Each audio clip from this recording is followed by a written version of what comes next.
আল্লাহ শুনে কিনা? কান দিয়ে। কান দিয়ে? আল্লাহ কি দিয়ে শুনে? আল্লাহ তো কান নাই, আল্লাহর চোখ নাই।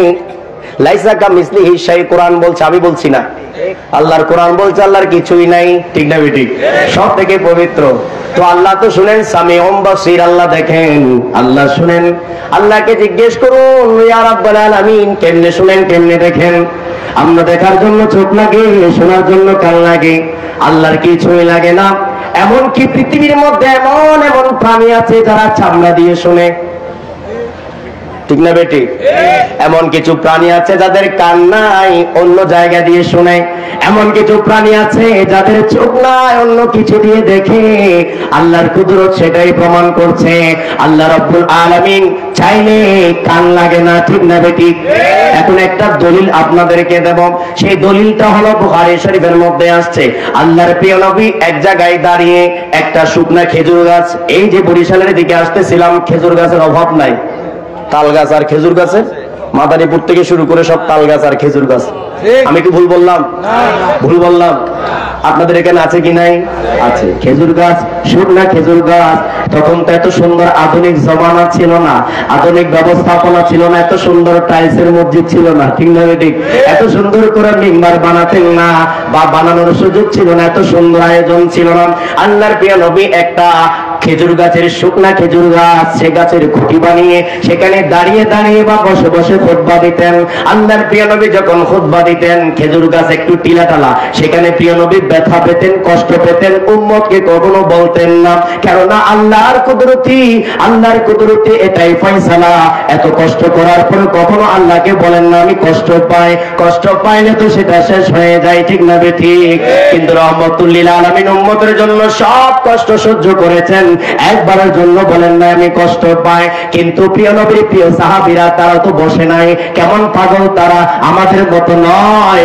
আমরা হাজার হাজার লক্ষ লক্ষ মানুষ একত্রিত করে, কোটি কোটি মানুষ একত্রিত করে, সবার প্রেম এক জায়গায় করে, সবার ভালোবাসা এক জায়গায় করে, একজন সাহাবীর ভালোবাসার সাথে যদি পরিমাপ করেন, তুলনা দেন, তাহলে মিলবে না, ঠিক না ঠিক?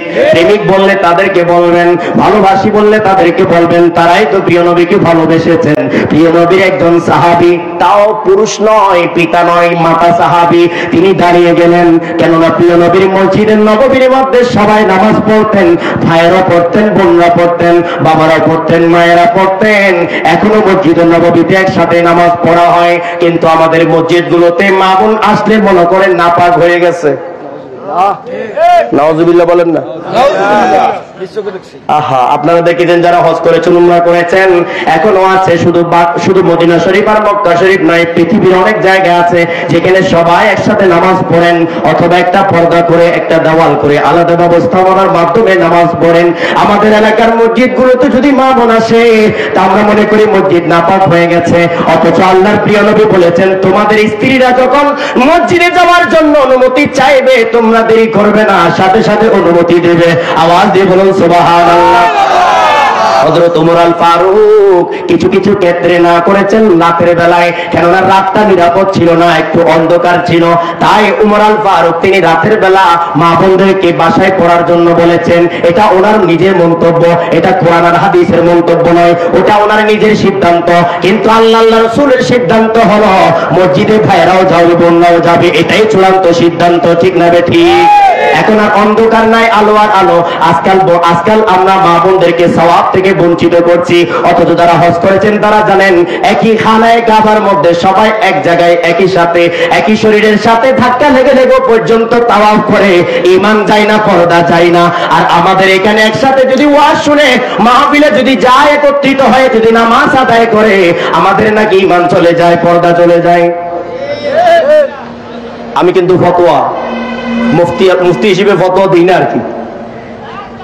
ফতোয়া সবকিছু আল্লাহ রাসূলের রহমতে, আপনাদের দোয়ায়। আমার কোনো এটাকে কি বলে শক্তি নাই, এমন কোন শক্তি নাই যে আমি জানবো বুঝবো। আপনারা দোয়া করলে আমার শক্তিটা আসবে, ঠিক না ঠিক? এই ফতোয়া, এই মাসালা, সবকিছুর সমাধান আমি কিতাব থেকে দিতে পারবো। অথচ আমাদের বাংলাদেশের বিভিন্ন জায়গায় আছে, এখন অনেক জায়গায় আছে, দরকার সেটা। যেখানে সুযোগ আছে অবশ্যই সেটা সুযোগ করে দিবেন। বাংলাদেশে একটা চ্যানেলে আমি দেখেছি, একটা মসজিদের মধ্যে একই গ্রামের সবাই আজান দিয়েছে, সবাই একসাথে, ভাইয়েরা, বোনরা, মারা, বাবারা একসাথে নামাজ পড়তেছেন। সুবহানাল্লাহ বলেন না? বাংলাদেশের কথা বলছি, নিউজে দেখেছি আমি, আপনারা দেখেছেন কিনা জানি না। এখন চিন্তা করেন, যেখান থেকে আমি আসছিলাম, আল্লাহর প্রিয় নবীর প্রিয় সাহাবীরা নামাজ পড়লেন। মা সাহাবী, তিনি মদিনা শরীফের সাহাবী, আমাদের মা জান, তিনি সম্পদশালী, টাকা পয়সাও ছিল। তিনি দাঁড়িয়ে গেলেন, ইয়া রাসূলুল্লাহ, আপনি যে খুতবা দেন, বক্তব্য দেন, আপনার তো কষ্ট হয়, আমরা সহ্য করতে পারি না, আপনি কি একটু আমাকে অনুমতি দিবেন, আপনার জন্য একটা সুন্দর করে মিম্বার বানাবো। সুবহানাল্লাহ বলেন না? কি বানাবো? মিম্বার। ইয়া রাসূলুল্লাহ, ইয়া হাবিবাল্লাহ, আমি চাই, আমার তো টাকা পয়সা আছে, আমাকে একটু সুযোগ দিয়ে দিন, আমি আপনার জন্য একটা মিম্বার বানাবো। তখন প্রিয় নবী বললেন, যাও, তোমাকে সুযোগ দেওয়া হলো, বানাও। এরপরে আসেন তার ঘটনা। তিনি একটা মিম্বার বানালেন, সেই সময়ের মধ্যে সবচেয়ে দামি কাঠ দিয়ে। সুবহানাল্লাহ বলবেন না? আরো জোরে বলেন না সুবহানাল্লাহ। সেই সময়ের সবচেয়ে দামি কাঠ, সম্মানী কাঠ, ভালো কাঠ, পরিষ্কার কাঠ, সুন্দর কাঠ, দেখতে চকচক করে এমন সুন্দর একটা মিম্বার বানিয়ে মসজিদে ঢুকাই দিলেন, মসজিদের মধ্যে রাখলেন। প্রিয় নবী নতুন মিম্বারে উঠে দাঁড়িয়ে নামাজ আদায় করছেন, খুতবা আদায় করছেন। এমন সময় সাহাবী হযরত আনাস ইবনে মালিক রাদিয়াল্লাহু তাআলা আনহু, আল্লাহর প্রিয় নবীর প্রিয় সাহাবী, যিনি 10 বছর ধরে প্রিয় নবীর খেদমতে নিয়োজিত ছিলেন, অনেক হাদিস যিনি বর্ণনা করেছেন, তিনি হাদিস বর্ণনা করছেন যে আমি আনাস সেই মসজিদে ছিলাম, সেই নামাজের মধ্যে ছিলাম। আল্লাহর প্রিয় নবী নতুন মিম্বারে দাঁড়িয়ে খুতবা দেওয়া শুরু করার আগে হাও মাও করে মানুষের মতো চিৎকার করে কান্না করলো। একজন অপরজনের চেহারা দেখি, কিন্তু কে কান্না করে বুঝতে পারে না। একজন অপরজনের চেহারা দেখে কে কান্না করে বুঝতে পারে না, খেয়াল করতে পারে নাই। অবশেষে আল্লাহর প্রিয় নবী নতুন মিম্বার থেকে নেমে ওই খেজুর গাছের খুঁটি, শুকনা খেজুর গাছ, সেখানে গিয়ে প্রিয় নবী তার সাথে কথা বলছেন। সুবহানাল্লাহ বলেন না? খেয়াল করে শুনবেন। এরপরে প্রিয় নবী তাকে জড়িয়ে ধরলেন, প্রিয় নবী জড়িয়ে ধরলেন শুকনা খেজুর গাছকে, মানুষকে নয়। কাকে? আরো জোরে বলেন, কাকে? শুকনা খেজুর গাছ। চিৎকার করে কান্নার আওয়াজ। বর্ণনা করছেন আনাস বিন মালিক, হাদিস বর্ণনাকারীর মধ্যে 10 জনের একজন। সুবহানাল্লাহ বলেন না?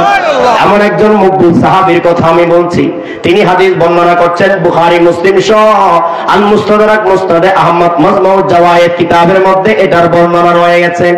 আল্লাহর প্রিয় নবী ওই উস্তুনে হান্নানা,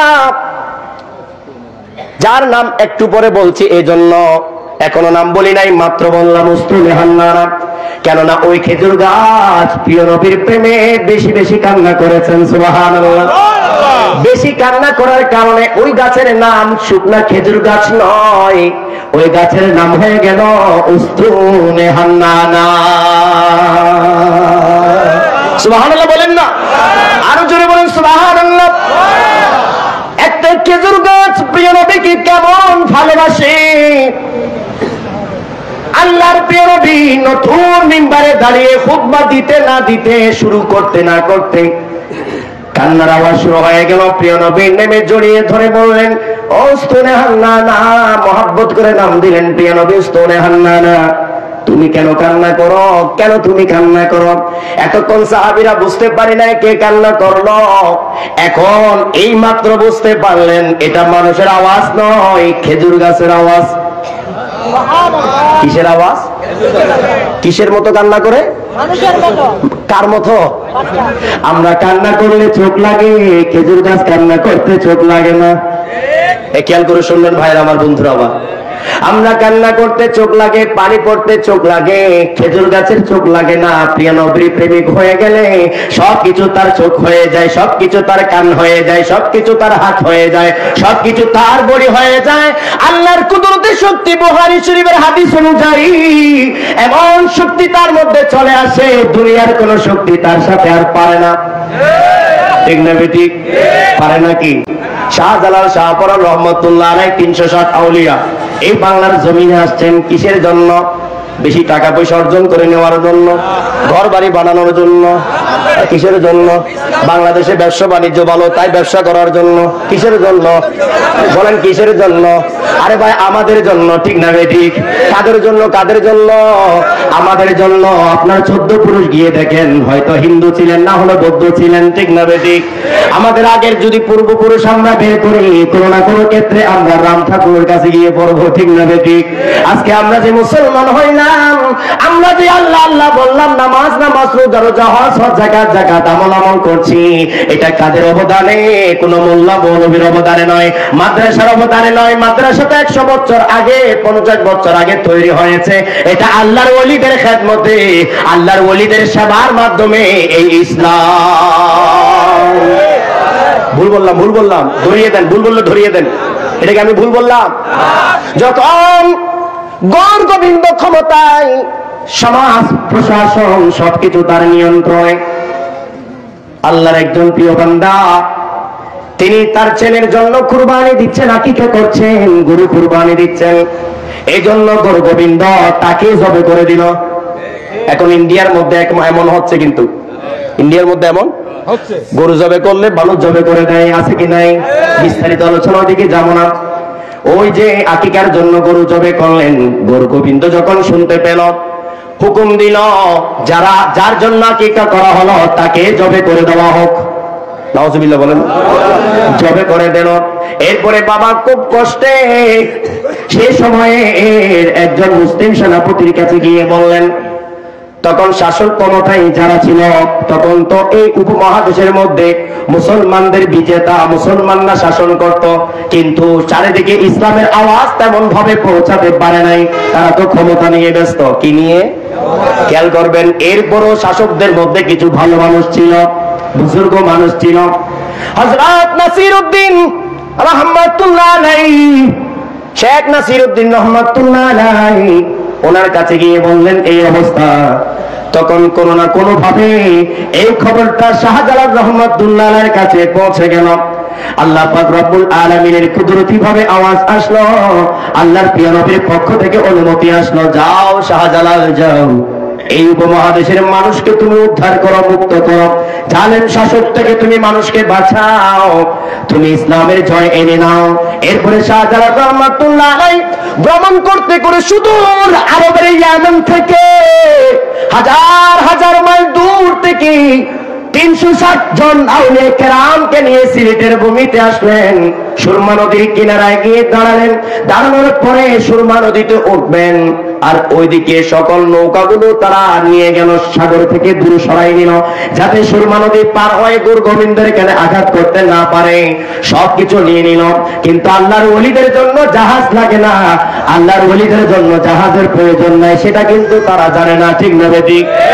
আল্লাহর ওলি শাহজালাল রহমাতুল্লাহ আলাইহি, এটা এমন ঘটনা যেটা আমি নয়, শুধু আপনারাও জানেন, সবাই জানেন, এটা একটা কমন ঘটনা। শাহজালাল রহমাতুল্লাহ আলাইহি ওই সুরমা নদী কিভাবে পার হবেন, এরপরে তিনি তার নামাজের জায়নামাজ নিলেন। জায়নামাজ নেওয়ার পরে পানির উপরে বিছিয়ে দিলেন। পানির উপরে বিছিয়ে দেওয়ার পরে জায়নামাজের মধ্যে আল্লাহ এবং তার রাসূলের নাম মুবারক নিয়ে দাঁড়িয়ে গেলেন। কোথায় দাঁড়ালেন? লোহায়, পাথরে, নাকি পানির উপরে? পানির উপরে দাঁড়ালে ডুবে না থাকে? বলেন না সবাই, ডুবে না থাকে। স্বাভাবিকভাবে ডুবে যাওয়ার কথা, ঠিক না ঠিক? আমরা যদি দাঁড়াই আমরা তো ডুবে যাব। শাহজালাল রহমাতুল্লাহ আলাইহি কোন পাওয়ারে তিনি ডুবে না।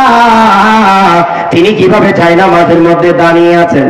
জায়নামাজে তিনি একা নয়, একটা জায়নামাজ বেশি হলে ধাক্কা ধাক্কি করে 2 জন নামাজ আদায় করা যায়, কিন্তু শাহজালাল রহমাতুল্লাহ আলাইহি জায়নামাজে একজন নয়, 2 জন নয়, 360 জন উঠে গেল। আর জোরে বলেন সুবহানাল্লাহ, আর মুহাব্বত দিয়ে বলেন সুবহানাল্লাহ। এরপরে দাঁড়িয়ে নামাজ শুরু করে দিলেন পানির উপরে। ইকামতের মাধ্যমে নামাজ আদায় করলেন, নামাজ পড়ছেন, রুকু সিজদা আদায় করছেন। ওইদিকে গৌর গোবিন্দের সৈনিকরা দাঁড়িয়ে আছে, দূর থেকে সবাই দেখছে, হাহারে এরা কি কাজ করছে, পানির উপরে দাঁড়ানো। দৌড়ে গেলেন গৌর গোবিন্দের কাছে, শাসক মনিব শুনেন কি ঘটনা শুনেন। পানির উপরে ওই দরবেশ আসলো, পানির উপরে দাঁড়ানোর পর একটা বিছানা, তারা তো আর জায়নামাজ বলবে না, একটা চাদর বিছাই দিল। এরপরে সে চাদরের মধ্যে দাঁড়িয়ে গেল, তারপর এভাবে করলো, তারা তার নিয়ত বলবেন, আমরাও নিয়ত বলি, ঠিক না ঠিক? এইভাবে কান ধরলো, কান ধরে আবার হাত বাঁধলো, এরপরে তারা রুকু করলো, তারা তো রুকু বলবে না, একটু ঝুঁকলো, ঝুঁকার পরে আবার কিছুক্ষণ পরে দেখলাম পানির সাথে কথা বলছে, মানে সিজদা কি করছে, তারা বলছে পানির সাথে কথা বলছে। এরপরে দেখতে পেলাম দেরি হলো না, নামাজ আদায় করার সাথে সাথে তারা এই দিকে আসতেছে। এটা শুনে তো গৌর গোবিন্দ তার আসন থেকে দাঁড়ায় গেল। এই জালেম শাসকের এই গদি এখন নড়বড়ে শুরু হয়ে গেল। বড় বড় জাদুকর সবাইকে একত্রিত করলো এই দরবেশ শাহজালাল রহমাতুল্লাহ আলাইহি তার সঙ্গীদেরকে ঠেকানোর জন্য। দুনিয়ার যত শক্তি আসুক না কেন, ওলি আল্লাহর শক্তিদের কাছে কোন শক্তি কুকুর কিনারা পাবে না। এরকম চেয়েছে খাজা গরিব নওয়াজের সাথে ওই গভর্নর পিতৃরাজ চেয়েছিল জয়পালকে দিয়ে, বড় বড় জাদু করে দিয়ে, কিন্তু খাজা গরিব নওয়াজের পাওয়ারের সাথে কেউ পারে নাই, কেননা ওলি আল্লাহর পাওয়ার স্বয়ং রব্বুল আলামিনের পাওয়ার। আওয়াজ দিয়ে বলুন সুবহানাল্লাহ, ঠিক না বেঠিক? আরো জোরে বলুন ঠিক কিনা? এরপর যখন ওই বড় বড় জাদুকর চলে আসলো, হযরত শাহজালাল রহমাতুল্লাহ আলাইহি নাসিরউদ্দিন শিবাশালা উনাকে বললেন, যার মাজার শরীফ হয়েছে হবিগঞ্জের মধ্যে, এই যে আমার ভাই সিলেট থেকে আসছেন, উনি আমার থেকে ঘটনাগুলো আরো ভালো জানেন। নাসিরউদ্দিন শিবাশালা রহমাতুল্লাহ আলাইহি বললেন, আযান দাও। আযান দেওয়া শুরু করলেন, আল্লাহু আকবার আল্লাহু আকবার। আযান দেওয়া শুরু করলেন, আযান দিতে না দিতে গৌর গোবিন্দর বড় বড় প্রাসাদ দালান সবগুলো ফেটে ফেটে ঝরে পড়ে যাচ্ছে। জোরে বলেন না সুবহানাল্লাহ। কিসের পাওয়ার? একটু আগে বলেছি, ওই জবান তার জবান থাকে আল্লাহর কুদরতে শক্তি হয়ে যায়, ওই কান আর কান থাকে আল্লাহর কুদরতে শক্তি হয়ে যায়, ঠিক না ঠিক? আরে জোরে বলেন ঠিক কিনা? হযরত শাহজালাল রহমাতুল্লাহ আলাইহি তিনি কার উম্মত? আমাদের নবীর উম্মত। আমাদের নবীর উম্মতের মধ্যে একজন আল্লাহর ওলি, প্রিয় বান্দা, তার ক্ষমতার কথা বলছি। অনেকে আবার কান ঘষাঘষি করবে, এটা কি সম্ভব, এটা কি সম্ভব, এটা কি সম্ভব, ঠিক না? ভিতরে যাদের কালিমা আছে, কালো দাগ আছে, তারা এগুলো নিয়ে মনের মধ্যে শয়তানি তাদেরকে ধোঁকা দেয়। এবার আসুন কোরআনের দিকে যাইতে রাজি আছেন কিনা? আমি জানি কোরআনের আয়াতগুলো আপনাদেরকে একদিন আমি ঘটনা সহ কোরআন থেকে শুনিয়েছিলাম, আপনাদের মনে না থাকলেও আমার মনে আছে। একদিন আপনাদেরকে সূরা নমল থেকে একটা ঘটনা বলেছি, হযরত সুলাইমান আলাইহিস সালাম এবং রানী বিলকিসের ঘটনা। কে কে জানেন? হাত তুলেন। কারা কারা শুনছেন ওই মাহফিলে? মাশাআল্লাহ। আমি কিন্তু এই মাহফিলে মনে হয় করোনার 1 বছর বাদ দিলে 6 বছর পর্যন্ত আসতেছে, ঠিক না বেঠিক? ঠিক কিনা? বারবার আসতেছি, হয়তো আপনাদের আর মজা লাগে না, ভালো লাগে না, এরকম? হ্যাঁ, কি বলেন? যাক, আমারও ভালো লাগে, আপনাদের যেমন ভালো লাগে আমাদেরও ভালো লাগে। আমি ওইদিকে এতই ব্যস্ত থাকি, এই একটা প্রোগ্রামে আপাতত আমার আশা হয় যে কোনো কষ্ট। আজকে কিন্তু একটা প্রোগ্রাম ভৈরব আছে, আমার যিনি মুর্শিদ, আমাকে যিনি গড়ে তুলেছেন, আমার পীর যিনি, আপনারা জানেন 109 বছর বয়স। সুবহানাল্লাহ বলবেন না? কত বছর? কেউ আছেন না এখানে? 109 বছরের কেউ আছেন? মাশাআল্লাহ। এখনো তিনি ওয়াজ করেন, বাংলায় তাফসীর লিখেছেন, কোরআন হাদিসের বিজ্ঞ বিশারদ, যাকে রাষ্ট্রীয়ভাবে 21 পদক দেওয়া হয়েছে, এমন জ্ঞানী বিজ্ঞ আলেম, যে যার হাতে লক্ষ লক্ষ আলেম তৈরি হয়েছেন, উনি হচ্ছেন আল্লামা সৈয়দ সাইফুর রহমান নিজামী শাহ। এখানে এসেছেন বরিশাল, আমাদের ভাইয়েরা অনেকে দেখেছেন, জানেন। আমিও এসেছি তখন প্রোগ্রামে। আমি উনার রুহানি ছাত্র এবং উনি আমার একজন মুর্শিদ। সুবহানাল্লাহ। মুর্শিদ মুহাম্মাদের নাম, সুবহানাল্লাহ। তৌহিদেরই মুর্শিদ আমার মুহাম্মাদের নাম। সুবহানাল্লাহ। ও নাম জপলে বুঝতে পারি খোদাই কালাম মুর্শিদ প্রিয় নবীর নাম। সুবহানাল্লাহ বলেন না। কবি নজরুল ইসলাম সুন্দর করে বলেছেন পীর ও মুর্শিদ। পীর ফার্সি শব্দ, মুর্শিদ আরবি শব্দ। কোরআন আছে কি নাই? আছে। সূরা কাহফে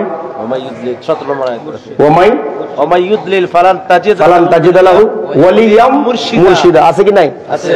আমি বললে আপনারা হয়তো বিশ্বাস করবেন না, এখানে কোরআন আছে। যাক সময় নাই সেজন্য কেউ যদি দেখতে চান আমি পরেও দেখাতে পারবো। এই যে কোরআন আমার সামনে সূরা কাহফের মধ্যে ওয়ালিয়াম মুর্শিদা। সুবহানাল্লাহ বলেন না। ওয়ালি মুর্শিদ আমাদের শব্দ না, আল্লাহর বাণী। সুবহানাল্লাহ। আমাদের জবান থেকে আসে না, আল্লাহর বাণী, আল্লাহর কুদরতি জবান থেকে আসছে। সুবহানাল্লাহ বলেন না। কাকে আপনি অস্বীকার করবেন? ঠিক, অস্বীকার করলে তো কোরআন অস্বীকার হয়ে যাবে। ঠিক না বেটি? ওনার সাথে প্রোগ্রাম ভৈরবে আজকে চলছে অলরেডি। আমি ওই প্রোগ্রামটা হুজুর থেকে অনুমতি নিয়ে আপনাদের সাথে দেখা করার জন্য আসছি। এখন আবার জার্নি করে চলে যাব, কালকে আবার ঢাকা প্রোগ্রাম আপনাদের দোয়ায়। এই যে এই কষ্টগুলো করছি আল্লাহ রসুলের প্রেমে আপনাদের দোয়া নেওয়ার জন্য। কি বলেন? দোয়া করবেন তো সবাই? দোয়া করবেন তো সবাই? যতদিন আল্লাহ রসুল আমাকে বাঁচিয়ে রাখেন, যদি আমি সুস্থ থাকি, ততদিন আপনারা ডাকেন না ডাকেন আমি আসবো ইনশাআল্লাহ। প্রত্যেক বছর আমি নতুন নতুন কিছু আপনাদেরকে উপহার দেওয়ার চেষ্টা করব। আপনারা কি শুনতে রাজি আছেন? কে কে রাজি নাই হাত তুলেন। কে কে রাজি আছেন হাত তুলেন। মাশাআল্লাহ। আল্লাহু আকবার।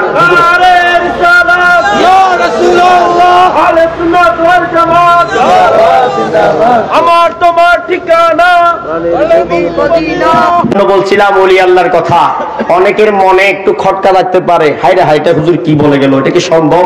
আজান দিল আর দেওয়াল ফেটে গেল, এটা কি সম্ভব? আরে আমি কথা বলছি প্রিয় নবীর উম্মতের কথা। কোরআন বলছে প্রিয় নবীর নয়, হযরত সাল্লাল্লাহু আলাইহি ওয়াসাল্লামের উম্মতের কথা। সুবহানাল্লাহ বলেন না। আল্লাহর প্রিয় নবী উম্মত হযরত শাহজালাল রাহমাতুল্লাহ আলাইহির কারামত, এটা কি অনেকে মানতে চায় না। গাউসে পাক খাজা গরিব নওয়াজ রাহমাতুল্লাহ আলাইহির কারামত অনেকে মানতে চায় না, বিশ্বাস করে না, ওলি আল্লাহ বিশ্বাস করতে চায় না।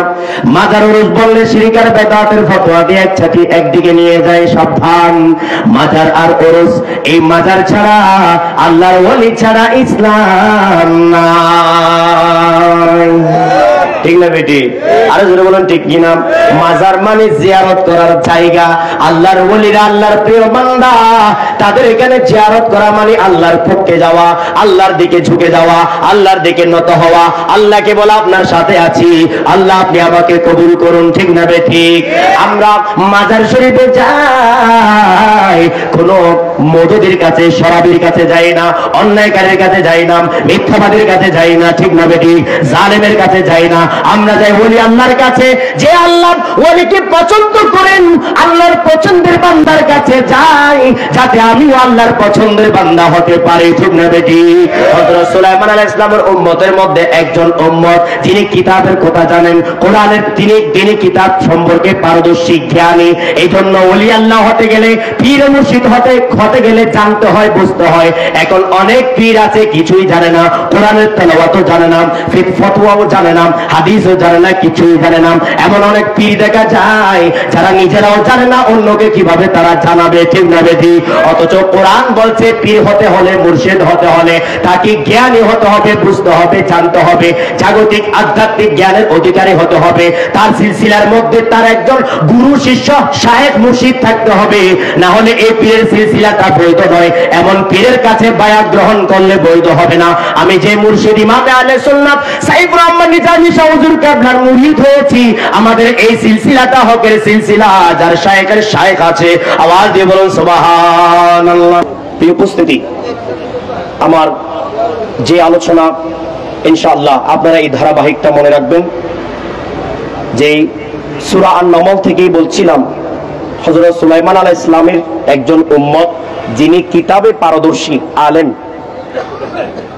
তিনি দাঁড়িয়ে বললেন, এর আগে জিনের সর্দার দাঁড়িয়ে গেলেন, ইফরিত নামক জিন, সব জিনের সর্দার। হযরত সুলাইমান আলাইহিস সালাম বললেন, তোমাদের মধ্যে কে আছো রানী বিলকিসের এই বড় সিংহাসন সাবা শহর থেকে শত শত মাইল দূরে, খেয়াল করবেন, আধুনিক কোনো যোগাযোগের ব্যবস্থাপনা ছিল না। শত শত মাইল দূর থেকে 80 গজ লম্বা, 40 গজ প্রস্থ, কত বিশাল একটা সিংহাসন, যেখানে রানী বিলকিস আরাম করতেন, ঘুমাতেন, আরাম করতেন, রেস্ট করতেন। এই সিংহাসনটা আমার এই সুলাইমানের দরবারে কে আছো এনে দিতে পারবা? জিনের মধ্যে দাঁড়িয়ে গেলেন, জিনের সর্দার দাঁড়িয়ে বললেন আমি পারবো। তখন বললেন সময় কতটুকুন? কোরআনের ভাষায় সময় কতটুকুন? তখন তিনি এই জিন বললেন আমার কাছে সময় লাগবে আপনার মাহফিল শেষ হওয়ার পূর্ব পর্যন্ত। মাহফিল শেষ করার আগে আমি এই সিংহাসনটা আপনার দরবারে এনে দিতে পারবো। এটাও কিন্তু কম কথা না, এটাও কিন্তু কম কথা না, কম পাওয়ার না। এরপরে বললেন না, এই সময় দিয়ে হবে না, আমার আরো কাছে, আরো কম সময়ের প্রয়োজন। এর আগে যদি রানী বিলকিস চলে আসে তাহলে আমি সারপ্রাইজ দিতে পারবো না। খেয়াল করবেন, রানী বিলকিস তিনি পরবর্তীতে আমাদের মা হয়েছেন, সুলাইমান ইসলামের বিবি হয়েছেন, মা বিলকিস আলাইহিস সালাম। খেয়াল করবেন, এরপরে বললেন কে আছো তোমাদের মধ্যে, দাঁড়াও, আরো কম সময় আমার কাছে এনে দিতে পারবা। তখন সবার মাঝ থেকে একজন মানুষ দাঁড়ালেন, ওলি আল্লাহ দাঁড়ালেন, সুলাইমান ইসলামের উম্মত দাঁড়ালেন, সুবহানাল্লাহ বলবেন না, যার নাম আসুফ বিন বারখিয়া রাহমাতুল্লাহি আলাইহি। তিনি দাঁড়িয়ে বললেন, তিনি নবী নন, আল্লাহর ওলি, সুলাইমান ইসলামের উম্মত। তিনি দাঁড়িয়ে বললেন ওহে আল্লাহর নবী আমি পারবো। তখন আল্লাহর নবী বললেন সময় কতক্ষণ লাগবে? তখন তিনি উত্তর দিলেন আমার কাছে কোনো সময়ের প্রয়োজন নাই,